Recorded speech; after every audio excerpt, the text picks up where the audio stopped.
G'day DCS folks, it's Aaron from fightson.net here. I thought I'd drop in and talk a little bit about this new map that's been announced that's got everyone all, can't decide if it's excited or aggro, possibly both. There's some interesting comments on it, mostly from people who hate the idea and think it's pointless having a map of Australia in the game.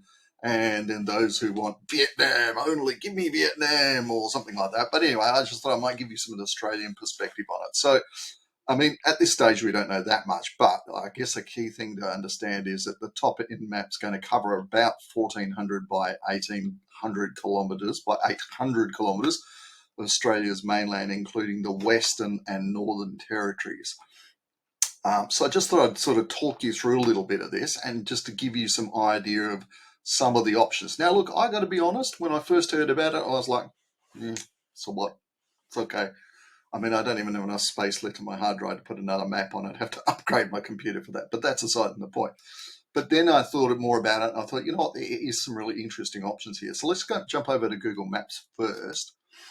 And you can see here, if I just move me out of the road a bit, this is the top end of Australia. Now, I live down here in Perth at the bottom, so that's not going to get in there. But 1,400 by 800 is probably going to, I would suggest it's probably going to cover sort of this area, maybe, I don't know, something like that. Oops, sorry. I'm not sure if it'll go to the right enough to get any of the tip of Queensland.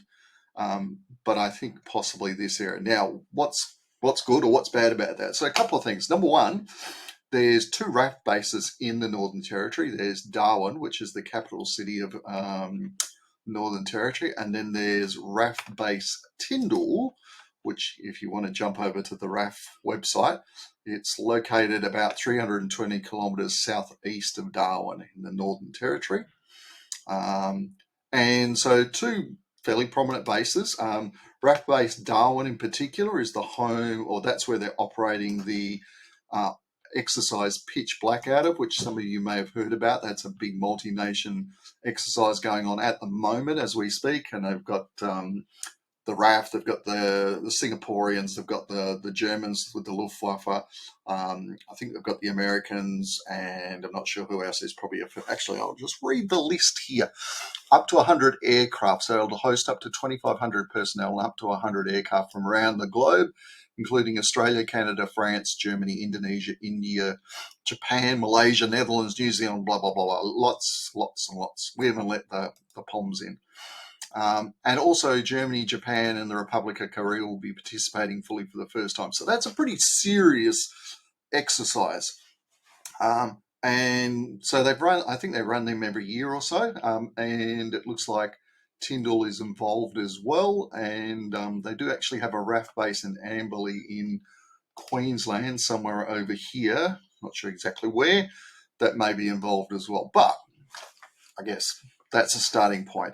There's also another RAF base near Derby, which, interesting enough, I used to live in Derby when I was a small child, and that is RAF base Learmonth, which, as you can see, there's not much to it. It's in the middle of nowhere.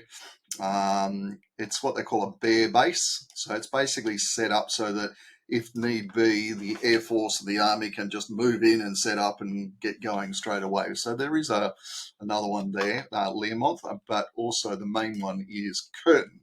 So my apologies, I got that wrong. Near Derby is RAF base Curtin, getting my bases mixed up there. So that is on the north coast of Australia, about southeast of Derby and 170 kilometres east of Broome. So somewhere in that region there. Okay. What can I tell you? It's one of their three bear bases as well. So same sort of scenario. So I guess what I'm trying to say is that there's, at the very least, there's two major bases in the north of the country that have run exercises and could be very easily used for DCS campaigns and all that kind of stuff.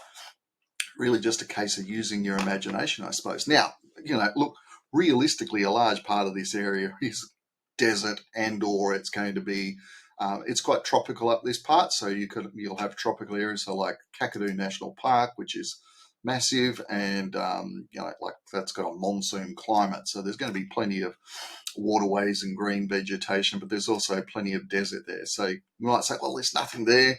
And I think I read somewhere there's only like 300 people live in Kakadu National Park, which is huge. But I think a lot of people make the mistake of assuming the size of Australia. Australia is huge. It's a big country. Landmass wise, I can't remember if it's similar to or bigger than the US. If it's smaller, it's not much smaller. If it's bigger, it's pretty significant. I think it's something like 2 million square kilometres or something. So yes, there's not a lot up there, but it's really a matter of using your imagination. And let's be honest, if we scroll up a little bit, we've got plenty of interesting stuff happening up here. Lots of islands. Eventually we may see these different countries and all these island atolls and all that stuff added into DCS, because ED has indicated they want to have the worldwide map in eventually. So it's a case of getting all these different maps and sort of joining them together, which is cool. And of course we have China above there. So Australia is probably one of the largest potential targets there. If you want to run that kind of campaign, you could have Chinese carriers attacking Australia and all sorts of stuff. So don't think of it as, it's just a bunch of dirt and rocks and nothing else. There are lots of spiders and snakes and kangaroos and drop bears. Don't forget, the drop bears are the most dangerous creature in Australia, and we already have lots of dangerous creatures. But don't think of it as empty space with nothing to do. You can certainly use your imagination and have a lot of interesting stuff there. If nothing else, you could do a exercise pitch black or diamond storm, which is I think from memory I was reading it, it's something like that's where they train all the instructors and that sort of stuff with it. So anyway, lots of opportunities there. We've got F-35s here, we've got Hornets, Super Hornets, and we've got more F-35s coming. And I read somewhere today on the web, God forbid, that the Australian government is potentially, I don't know how true this is, potentially talking to the Americans about maybe buying some of the B-21 Raider stealth bombers. Now, I think it's a stupid idea myself for a variety of reasons. I'm going to bore you with it, but, some interesting options there. We're certainly not stuck in the middle of nowhere, or we're stuck in the middle of nowhere, but we're certainly not a location that doesn't lend itself to making some really interesting DCS adventures and campaigns. So just got to use your imagination. Read up a little bit on the history of some of this. When the Japanese attacked Australia in World War II, it was Darwin they attacked. I think it was the only place they got to. But if you want to do a warbirds thing, yes, we don't have zeros and all that sort of stuff, but at some stage that will happen. You've got plenty of opportunities. Anyway, I've rambled on enough. Hopefully this will give you something to think about, and maybe make you think about, hey, you know what, the map of Australia might be interesting, and it's probably not going to come out for another couple of years anyway. Sorry, 2 weeks. We all know that one, right?